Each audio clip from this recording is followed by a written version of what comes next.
Assalamualaikum warahmatullahi wabarakatuh.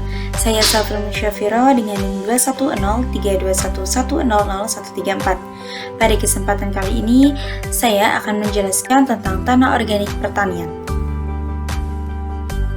Pengertian bahan organik tanah. Bahan organik tanah adalah bahan organik dalam tanah yang mengalami lebih dari separuh dekomposisi. Bahan organik tanah ini dibagi menjadi dua.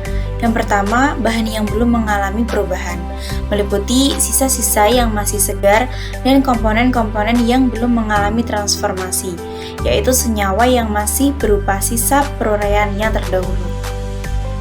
Yang kedua, ada bahan yang telah mengalami transformasi, yang disebut dengan humus.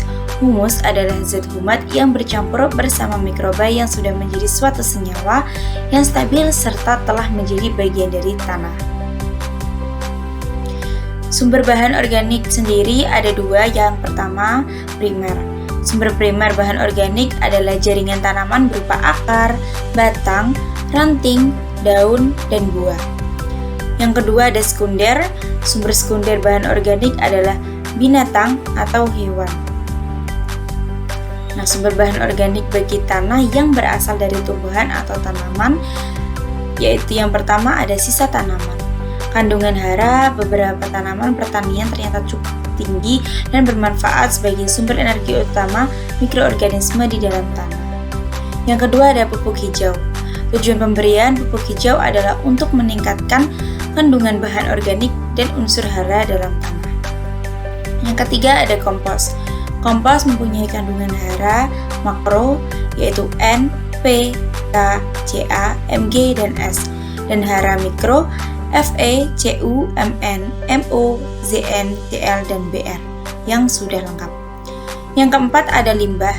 Limbah industri hasil pertanian dapat digunakan sebagai pupuk organik yang dapat memperbaiki kesuburan dan tingkat produktivitas tanah.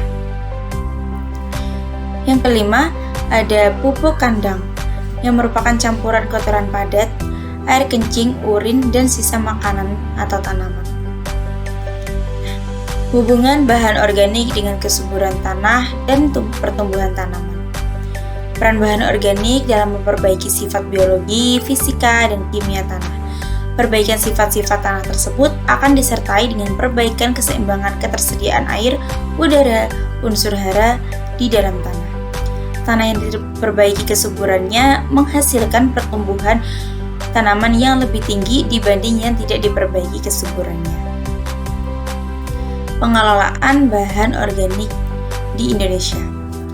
Nah, pengelolaan bahan organik pada lahan kering. Nah, lahan kering di Indonesia dapat dibedakan menjadi lahan kering masam dan lahan kering beriklim kering. Lahan kering masam dicirikan pH kurang dari 5. Nah, contoh dari tanaman lahan kering masam adalah mulsa alang-alang, daun gamal, dan juga padi gogo. Selanjutnya, pengelolaan bahan organik pada tanah gambut. Yang pertama, legal aspek yang mendukung pengelolaan lahan gambut. Yang kedua, penataan ruang berdasarkan satuan sistem hidrologi. Yang ketiga, pengelolaan air yang memadai sesuai tipe, luapan, dan hidrotopografi. Yang keempat, pendekatan pengembangan berdasarkan karakteristik tanah mineral di bawah lapisan gambut.